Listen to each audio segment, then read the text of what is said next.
नमस्कार, मैं हूं प्रवीण दुबे। राहत इंदौरी के एक शेर की आखिरी लाइन है कि लगेगी आग तो आएंगे घर कई जद में। यहां पे सिर्फ हमारा मकान थोड़ी है, यह आग दहशत है एक महामारी की, एक बीमारी की, और लोग ये भूल गए हैं कि जद में वो भी आ सकते हैं। कोरोना वायरस से भी खतरनाक है एक संक्रमण, जो संक्रमण फेफड़ों पर नहीं, संवेदनाओं पर, इंसानियत पर असर डालता है। एमपी के 3 अलग अलग हिस्सों की खबरें हैं जो आपको अफसोस से पहले शर्म से भर देंगी, जो आपको बताएंगी कि जिन्हें कोरोना वॉरियर्स का नाम दिया है आपने, जिनके लिए सलाम भेजे थे आपने, असल में समाज उनके साथ क्या बर्ताव कर रहा है। ग्वालियर में कोविड-19 की रैपिड एक्शन टीम में शामिल एक डॉक्टर को उनके अपने घर आने से बिल्डिंग वालों ने रोक दिया। जानते हैं क्यों? डॉक्टर से संक्रमण का खतरा था बिल्डिंग वालों को। मंदसौर में कोरोना से लड़कर आई 2 जुड़वा बच्चों की एक मां को घर छोड़िए गांव की सरहद पर भी पैर नहीं रखने दिया गया। वजह फिर वही एहतियात के नाम पर महामारी की दहशत। तीसरी घटना भोपाल की है। यहां पढ़े लिखे लोगों की रेसिडेंशियल कॉलोनी में किराए से रहने वाली एक कामकाजी युवती को कैंपस में सिर्फ इसलिए नहीं आने दिया गया क्योंकि वो दिल्ली से लौटी थी, और यह कहा जा रहा है कि दिल्ली हॉट स्पॉट है। भोपाल भी हालांकि कम नहीं है इस वक्त। 2 महीने में एक कैसा समाज खड़ा हो गया है। स्वस्थ हो रहे संक्रमितों के लिए अस्पताल में बजाई जा रही तालियां हकीकत है या समाज के बीच पहुंचने के बाद इन्हें मिल रहे हैं ताने?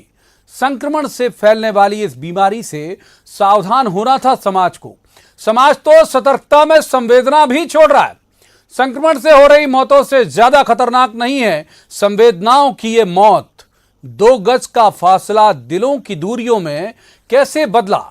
मारना वायरस को है, इंसानियत को नहीं। आंकड़ों के साथ सरकारों पर उठते रहे सवाल, लेकिन वाकई तो समाज को सवालों के कटघरे में खड़ा कर रहे हैं। अमूमन हम इस कार्यक्रम में जो यहां पर पैनलिस्ट मौजूद होते हैं उनसे कहते हैं जवाब तो देना होगा, लेकिन आज हम समाज से कहेंगे कि जवाब तो देना होगा। लेकिन पहले आपको दिखाते हैं एक रिपोर्ट, देखिए।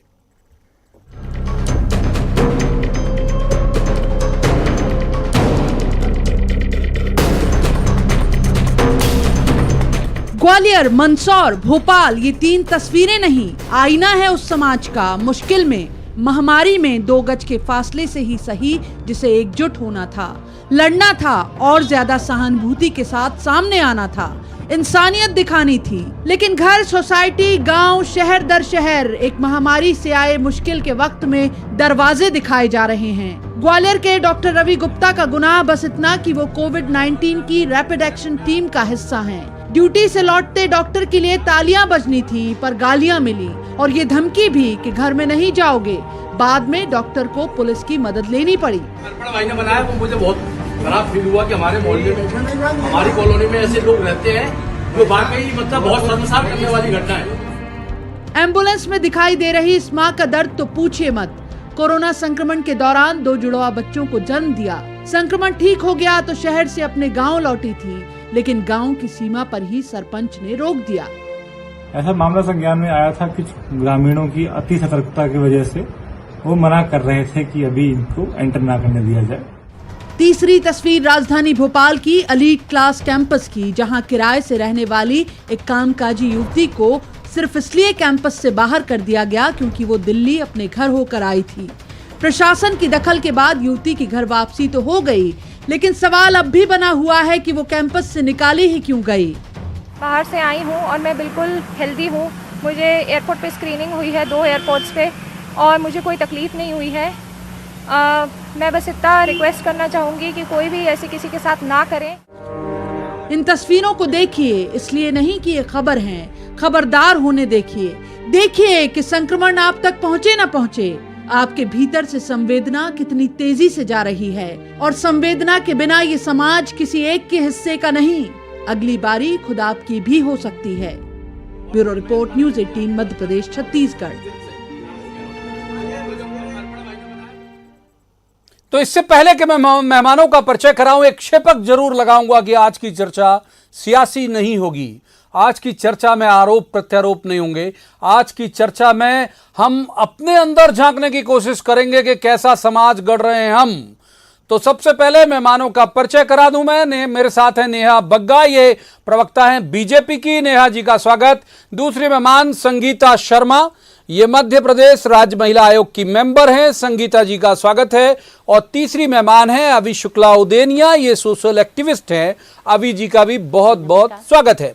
शुरुआत करेंगे नेहा जी से। नेहा जी, ये इस 2 महीने के दौरान बहुत सारी चीजें बदली, बहुत सारे बदलाव आए।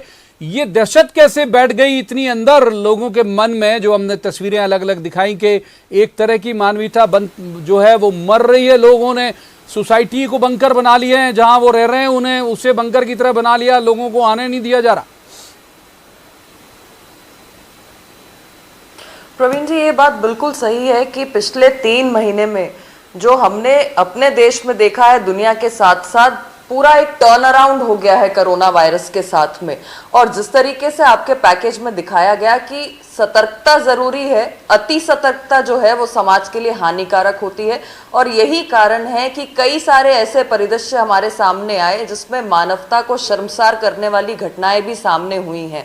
पर आज मैं आपके व्यूअर्स को ये बताना चाहूंगी कि जिस तरीके से आपने मानवता का परिचय दिया है, एक लड़ाई को सामने रखा है इन सभी की, चाहे वो भोपाल की युवती हो या अपने पैकेज के माध्यम से आपने गांव का मसला सामने रखा हो, तो ये पैरेलल चल रहा है। जो मानवता है और मानवता को शर्मसार करने वाले लोग हैं, ये पैरेलल चल रहा है। एक तरफ समाज में एक बहुत बड़ा तबका है जिसने कोरोना वॉरियर्स को सामने रखा है, जिसने समाज में अगर किसी को कोरोना हो गया है तो उसके ट्रीटमेंट में उसकी मदद करवाई है। अगर रात बेरात किसी को खून की आवश्यकता पड़ी है तो मैंने ऐसे भी कई परिवार देखे हैं जिसमें मियां बीवी दोनों ने आधी रात को उठकर जाकर अनजान व्यक्ति को अगर सोशल मीडिया के माध्यम से पता चला है तो ब्लड डोनेट किया है। कई सारी ऐसी रसोइयां देखी हैं जो 24-24 घंटे चल रही थी ताकि कोई भूखा ना सोए, उसको शेल्टर मिल जाए, ताकि उनके पैरों तक चप्पलें पहुंच जाएं। तो ये पैरेलल चलने वाली चीजें हैं, पर ये बहुत दुखद है। कई जगहों पर हमने ये भी देखा कि अगर परिवार का ही किसी सदस्य की मृत्यु हो गई तो परिवार वाले अंत्येष्टि में जाने के लिए तैयार नहीं थे, और वहीं पर गंगा जमनी तहजीब को अपनाते हुए लोगों ने कंधा देने का भी काम किया है। तो ये पैरेलल चीजें चली हैं दोनों। और जिस प्रकार से आपने इसको सामने रखा है, अमानवीय व्यवहार जो सामने हो रहे हैं, आज समाज का ये प्रयास होना चाहिए कि कोरोना को हम हराएं, मानवता को हम जिताएं। और जिस प्रकार से प्रधानमंत्री जी ने भी 22 मार्च के लिए आह्वान किया था कि जो हमारे कोरोना वॉरियर्स हैं, चाहे डॉक्टर हो, चाहे नर्सेज हो, चाहे सफाई कर्मचारी हो, चाहे मीडिया कर्मी हो, इन सबको हम सल्यूट करें। वो जो सांकेतिक ताली थाली बजाने वाली जो प्रक्रिया थी वो यही समझाने के लिए थी कि कोरोना जो है उससे जो हमको बचा रहा है, समाज को जो बचाने वाले लोग हैं, हम उनके लिए लड़ाई लड़े, हम उनके सम्मान में साथ खड़े हों, हम उनको अपने दिलों में जगह दें, हम उनको अपने समाज में जगह दें। अगर इनके खिलाफ हम खड़े हो जाएंगे तो भगवान न करे हम पे अगर ये मुश्किल आ गई, ये महामारी आ गई, तो समाज में हमारी मदद करने के लिए कोई नहीं बचेगा। ये भी बिल्कुल ठीक करेंगे। आप दूसरे विमान का रुख कर लेते हैं। संगीता शर्मा हमारे साथ है। संगीता जी, ये क्या ठीक से इस तरह को आपको लगता है कि अब वो दौर आ गया है जब एक कोई गाइडलाइन बननी चाहिए? ये जैसी अवेयरनेस हमने कोरोना को लेकर फैलाई कि हाथ धोइए, सोशल डिस्टेंसिंग रखिए, मास्क लगाइए, वैसी अवेयरनेस भी फैलाने की जरूरत है कि स्वागत करिए भाई लोगों का। और कोरोना का रिंगटोन भी इसी तरह से बना हुआ जो फोन में सबसे पहले बजता है कि आप बीमारी से डरिए और बीमार के साथ भेदभाव मत करिए। संगीता शर्मा।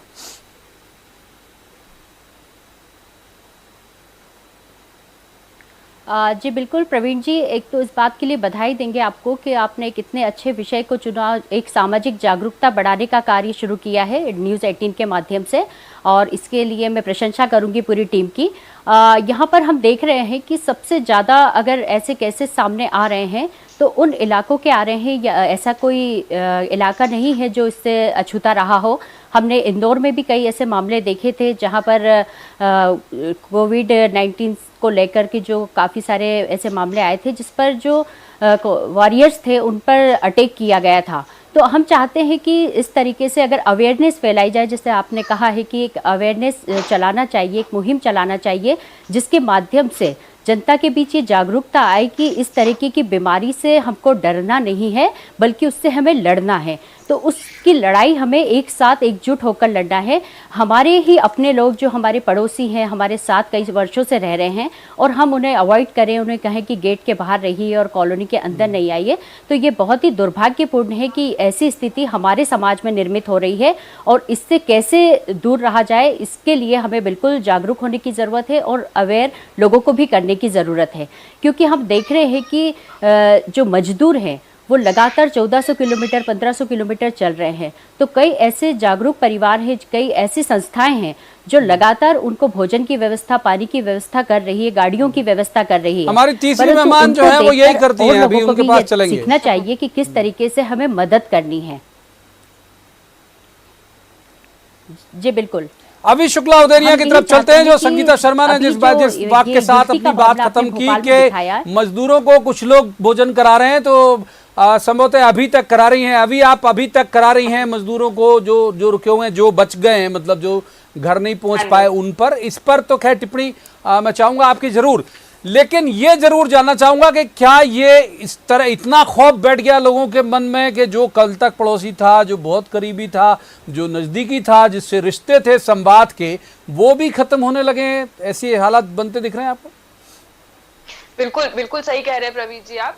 अभी लोगों के दिमाग में और दिल में इतना ज्यादा खौफ है, इतना डरे हुए हैं लोग कि उन्हें सही और गलत में फैसला कर नहीं पा रहे हैं। सरकार ने इंसानों पे लॉकडाउन किया था, यहाँ पे इंसानियत पे लॉकडाउन हो गया है। लोग पूरी तरह से इंसानियत भूल चुके हैं और अपने आप को बचाने में और अपने आप को सेफ रखने में ज्यादा इंटरेस्टेड नजर आ रहे हैं। लोगों को, जैसा कि संगीता जी ने कहा, अब टाइम है कि हम अवेयरनेस फैलाएं। डर हम ऑलरेडी बहुत फैला चुके हैं और डर जो है वो वाकई काफी हद तक हमको हेल्पफुल भी रहा है कोरोना को कंटेन करने में। लॉकडाउन काफी हद तक हेल्पफुल रहा है कोरोना को कंटेन करने में, क्योंकि हम लोग मेडिकली इतना सक्षम नहीं थे। अगर उस समय लॉकडाउन नहीं हुआ होता और केसेस इतने बढ़ चुके होते तो हम नहीं कंटेन कर पाते। तो नाउ दैट जब लॉकडाउन खत्म हो चुका है, हम लोग घर से बाहर निकल रहे, डेफिनेटली केसेस बढ़ेंगे, लोगों को तकलीफें होंगी, संक्रमण के चांसेस बढ़ेंगे। बट अगर हम सही तरीके से, सही ढंग से अवेयरनेस फैलाए, लोगों को जागरूक करें कि हमें इसके साथ जीना पड़ेगा। सरकार खुद कह रही है अब तो, पहले सरकार कह रही थी कि कोरोना का हराना है, सरकार अब कह रही है कि कोरोना के साथ जीना है। तो कैसे जीना है, कैसे उसको फाइट करना है, अगर हम वो अवेयरनेस स्प्रेड कराएं। आए दिन जो व्हाट्सएप पे मैसेजेस आ रहे हैं कि आज इतने केसेस मिले, कल उतने केसेस मिले, ये और कुछ नहीं है, बस ये लोगों का डर बढ़ा रहा है। तो इंस्टेड ऑफ सेंडिंग इस तरह के मैसेजेस कि आज इतने केस मिले, ये हुआ, अगर हम लोगों को रिकवरी रेट दिखाएं कि इतने केसेस हुए थे और इतने ज्यादा रिकवर हुए, रिकवरी रेट बढ़ रहा है, इस तरह से रिकवरी रेट भी दिखाते हैं लगातार, ज्यादा हेल्पफुल है। ज्यादातर मेरे फॉरवर्ड्स तो ऐसे होते हैं, आज 5000 केस मिले, कल 2000 केस मिले थे, आज ये हुआ। ठीक है, ये एक बात मैं जरूर बता दूं, दो लोगों का जिक्र यहां पर बेहद जरूरी है। एक जिक्र जरूरी है इंदर सिंह यादव का, जो आरपीएफ का जवान था। 31 मई की घटना है, सीसीटीवी उसका फुटेज भी हम चला भी रहे हैं, जिसमें एक महिला ट्रेवल कर रही थी। उसने पूछा कि आपको खाना मिला कि नहीं, उसने कहा हाँ खाना मिला, लेकिन 3 महीने के बच्चे के लिए दूध नहीं है। वो भागकर गया, चलती हुई ट्रेन तब तक प्लेटफॉर्म छोड़ चुकी थी, वो प्लेटफॉर्म पे था, भागा, उसने पैकेट पहुंचाया। ये लोग हैं, ऐसी ढेरों कहानियां जो हैं वो लगातार सामने आ रही हैं। अच्छे लोग बहुत शिद्दत के साथ काम कर रहे हैं, लेकिन बहुत सारे ऐसे लोग हैं जो दहशत में। नेहा बग्गा का एक बार और रुख करते हैं। नेहा जी, ये कोई गाइडलाइन इस बात को लेकर तय होनी चाहिए, क्योंकि अमूमन ये हो रहा है, जो RWA खास तौर पर जितने भी हैं, ये भोपाल का जो हम आपको मामला दिखा रहे हैं, उन्होंने पुलिस में एक सूचना भी दी है कि हमारी सोसाइटी को बदनाम किया जा रहा है, हमको ये डाउट है कि वो हॉटस्पॉट दिल्ली से आई और हो सकता है कि वो कोरोना पॉजिटिव रही हो। तो भोपाल कोई बहुत साफ सुथरा शहर नहीं है कोरोना के लिहाज से, तो RWA को मैं जाके कुछ, आपको लगता है वर्कशॉप, सेमिनार या ऐसा कुछ अवेयरनेस चलाना जरूरी है कि आप सबके साथ समान व्यवहार करिए? प्रवीण जी, देखिए, समाज में ऐसे कई सारे संगठन हैं सरकारों के अलावा, जो लगातार सोशल मीडिया के माध्यम से, अलग अलग माध्यमों से लोगों तक पहुंच रहे हैं और कंप्लीटली जो गाइडलाइंस होनी चाहिए, जो कोरोना का डर है उसको साइड में हटाकर कोरोना के साथ अब जिंदगी किस प्रकार से जीनी है उसके बारे में सामने रख रहे हैं। आपने खुद जिक्र किया कि हम किसी को भी फोन कॉल लगाते हैं तो हमारी कॉलर ट्यून पे सबसे पहले आता है कि कोरोना से हमको बचाव करना है, ना कि व्यक्तियों से हमको लड़ना है। पहली बात। दूसरी बात, अगर आप देखेंगे तो सोशल मीडिया पे तमाम सारे कैंपेन्स चल रहे हैं, सोशल सेक्टर के तमाम सारे NGO वीडियोस हो गए, कई सारे फिल्म स्टार हो गए, तमाम लोग जो हैं वो सामने आकर बता रहे हैं कि किस प्रकार से हमें कोरोना से बचाव करना है। सरकार को आप देखिए, मोदी जी ने लगातार आकर बताया है कि 2 गज की दूरी रखिए, अपने हाथों को सैनिटाइज करिए, मास्क लगाकर रखिए, और इसके साथ चलने से ही हम जो है कोरोना से अपने आप को बचा सकते हैं, अपने परिवार, अपने समाज को बचा सकते हैं। देखिए, मानवता को बचाने के लिए कोई गाइडलाइन नहीं हो सकती प्रवीण जी। अगर कुछ लोग समाज को बदनाम करने का काम कर रहे हैं, समाज में अमानवीय काम कर रहे हैं, तो उसके लिए हम, आप या कोई भी सरकार, मुझे नहीं लगता कि गाइडलाइन ला सकती है। हमें आपस में एक दूसरे को मानवता सिखानी होगी अगर कोई भूल रहा है तो। हाँ, अगर मानवता के साथ साथ कोई आपराधिक कृत्य कर रहा है, किसी को परेशान करने का काम कर रहा है, उसके अधिकार छीनने का काम कर रहा है, तो इसको लेकर जरूर सरकार जो है कड़े कदम उठाएगी, और कड़े कदम लगातार उठा भी रही है। तमाम सारी रिपोर्ट में हमने ये भी देखा है कि जब जब इस प्रकार के मामले सामने आए हैं तो सरकार में इस पर इंटरवीन कर उन लोगों के खिलाफ कार्रवाई की है। मैं सिर्फ इतना कहूंगी कि मानवता को बचाने के लिए गाइडलाइन कभी भी ना थी, ना हो सकती है। अगर इंसानियत मर रही है तो इंसानियत को जगाने का काम हमें अपने परिवारों में करना पड़ेगा, हमें अपने समाज में करना पड़ेगा, और हमें ये समझना पड़ेगा कि कोरोना की जो बीमारी है ये किसी को भी हो सकती है। इससे ना राजा बच सकता है, ना रंक बच सकता है, और इस डिफरेंस को समझते हुए, इस हकीकत को समझते हुए हमें समाज में सभी को इक्वली ट्रीटमेंट देना पड़ेगा, सभी को एक साथ लेकर चलना पड़ेगा। बिल्कुल ठीक है। संगीता शर्मा का रुख कर लेते हैं। संगीता जी, ये केवल गांव में ये अभी तक खबरें अगर हम देखने मिले तो ये कई सारे तर्क हो जाते हैं हम सो कॉल्ड एलीट और सो कॉल्ड विद्वान लोगों के लिए के मन में कि भाई वहाँ तो उतनी साक्षरता नहीं है या उतना उनका जो विजन है उतना डेप्थ वाला नहीं है। लेकिन शहरों में ये चलन चल रहा है, शहरों में, और ये यहाँ की घटना सिर्फ एमपी की नहीं, दिल्ली के बहुत सारे लोग, नोएडा की बहुत सारी सोसाइटी जो इसी तरह से बिहेव कर रही है। तो ये कैसा समाज है, हम कैसा सभ्य समाज कहलाने के लायक हैं हम?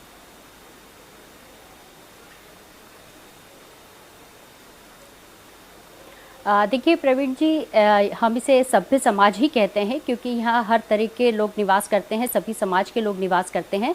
परंतु यहाँ प्रश्न उठ रहा है कि हम मानसिकता को कैसे बदलें। यहाँ मानसिकता बदलने वाली बात है और उसके लिए अवेयरनेस चलाना बहुत ज़रूरी है। जब तक हम अवेयरनेस नहीं चलाएंगे, क्योंकि जब मोदी जी ने कहा कि ताली थाली बजाओ, तो ताली थालियाँ बजी, मोमबत्ती जली।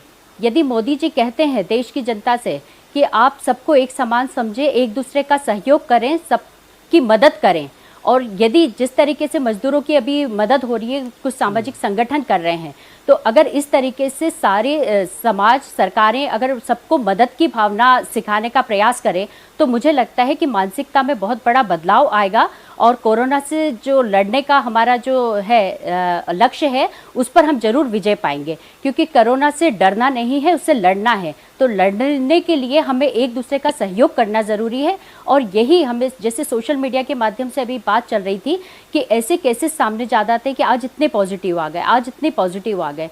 तो ये पॉजिटिव पेशेंट देखकर डरना नहीं है, हमें सहयोग करना है। यदि कहीं पर कोई पॉजिटिव केसेस है, मेरी कॉलोनी में भी पॉजिटिव केसेस आए थे और हम लोगों ने सब सहयोग किया, कॉलोनी सैनिटाइज करवाई और उन्हें सहयोग किया कि अगर कोई ज़रूरत है तो आप हमें बताइएगा। तो इस तरीके से हमने मदद की जो भावना थी हमारे अंदर, वो हमने प्रदर्शित की। और ऐसे ही हम चाहते हैं कि अभी मानसिकता बदलने के लिए हमें क्या प्रयास करना चाहिए। अभी आप गाइडलाइन की बात कर रहे थे, तो मुझे लगता है कि यदि गाइडलाइन भी बनाई जाए और अगर लोगों की मानसिकता बदलती है इससे, अभी तो मैं ये समाज के लिए ये समझना चाहूंगा आपसे कि जिस वक्त लॉकडाउन था, बहुत पीक में था, तब भी आप जो है मजदूरों के लिए खाने वाने की व्यवस्था करती थी।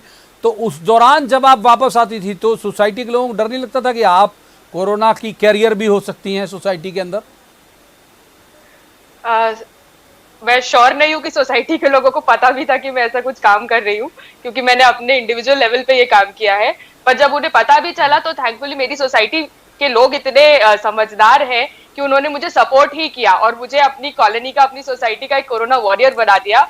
पूरी तरह से सहयोग किया। किसी ने किसी भी तरह की दिक्कत, मेरे लिए पोटेंशियल दिक्कत जिसे बोलते हैं, छोटी मोटी दिक्कतें तो सब तरफ से आती है। 200 लोगों में से 2 परिवार तो ऐसे रहेंगे जो आपके अगेंस्ट जाएंगे, पर उन दो के अगेंस्ट भी अगर हम सही तरीके से आवाज उठाए, उनको अच्छे तरीके से समझा दे, तो वो भी समझ ही जाते हैं। तो थैंकफुली ऐसा कोई प्रॉब्लम आई नहीं थ्रू आउट। और मैं और भी जो लोग मुझे इस वक्त सुन रहे हैं मैं उन्हें यही बताना चाहूंगी कि पूरे एहतियात बरतते हुए, पूरी तरह से प्रोटोकॉल को फॉलो करते हुए हमने काम किया है। हम घर से बाहर भी गए, आए भी है, टचवुड हमें कुछ हुआ नहीं, और इसी तरह से अगर करते रहे तो कुछ होगा भी नहीं। तो यही आप लोगों को भी करना है, आपको कोरोना के साथ जीना सीखना है, आपको अपने